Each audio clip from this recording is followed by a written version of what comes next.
menjelaskan tentang kemampuan perspektif.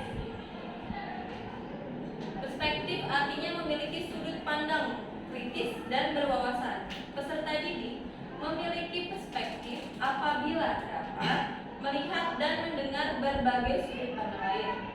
Yang kedua, melihat gambaran umum atau berwawasan. Kemudian dalam kerangka UPD, pembelajaran itu didesain dengan fokus pada pemahaman yang mendalam dan bukan hanya pada hafalan fakta.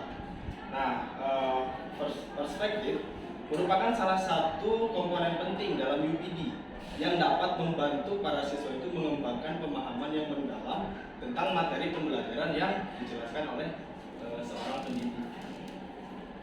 Dalam UPD ini tuh tidak hanya siswa tidak hanya dipaparkan oleh fakta-fakta yang ada, namun dalam UPD ini siswa diharapkan dapat membangun perspektifnya melalui teori-teori yang telah disampaikan oleh guru. Adapun membangun kemampuan perspektif pada peserta didik, siswa belajar untuk menganalisis berbagai sudut pandang atau perspektif yang berbeda terkait dengan topik tertentu. Ini dapat melibatkan pemahaman berbagai pendapat, teori, atau sudut pandang yang ada dalam materi pembelajaran. Contohnya dengan berdiskusi di dalam kelas, jadi si siswa itu dapat melihat sudut pandang kelompok lain atau teman sekolahnya. Kemudian memberikan siswa akses terhadap bahan bacaan dan sumber informasi yang mendukung dan melengkapi topik yang sedang dipelajari.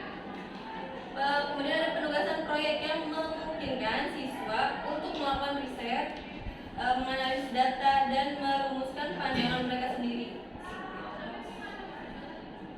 Nah, lalu untuk contoh kemampuan perspektif dalam pembelajaran bahasa Indonesia itu, kami mencoba membuat sebuah studi kasus gitu ya. Di sini ada Benny seorang peserta didik yang merupakan siswa kelas 9 SMP. Dia menyukai karya sastra. Berbagai buku-buku sastra telah Benny baca dan menjadi kegemaran sehari-harinya. Pada saat pembelajaran yang membahas mengenai teks cerpen, Benny dapat memahami dengan baik karena sebelumnya telah memiliki wawasan mengenai buku cerpen yang telah dibacanya. Sehingga ketika guru memintanya untuk menganalisis salah satu cerpen, Benny dapat melakukannya dengan baik berdasarkan wawasan literatur yang dimilikinya selama ini. Bahkan ketika diminta untuk menganalisis berdasarkan unsur pembangunnya, Benny pun dapat dengan mudah menjabarkan keseluruhan isi dari cerpen tersebut sesuai dengan unsur pembangunnya. Sehingga dalam studi kasus Benny ini, karena Benny itu memiliki wawasan literatur yang cukup banyak juga ya, cukup sering membaca sebuah karya sastra khususnya cerpen gitu. Benny itu dapat mengkritisi sebuah cerpen itu dengan cukup mudah karena dia memiliki perspektif dalam UPD tersebut.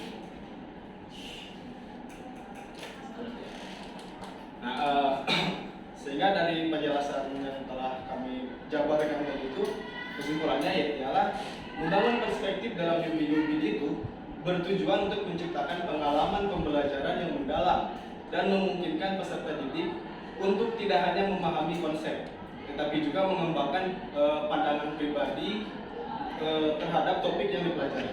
Nah, hal tersebut membantu mereka menjadi pembelajaran yang lebih kritis dan berpikir mandiri berdasarkan wawasan yang dia dapatkan.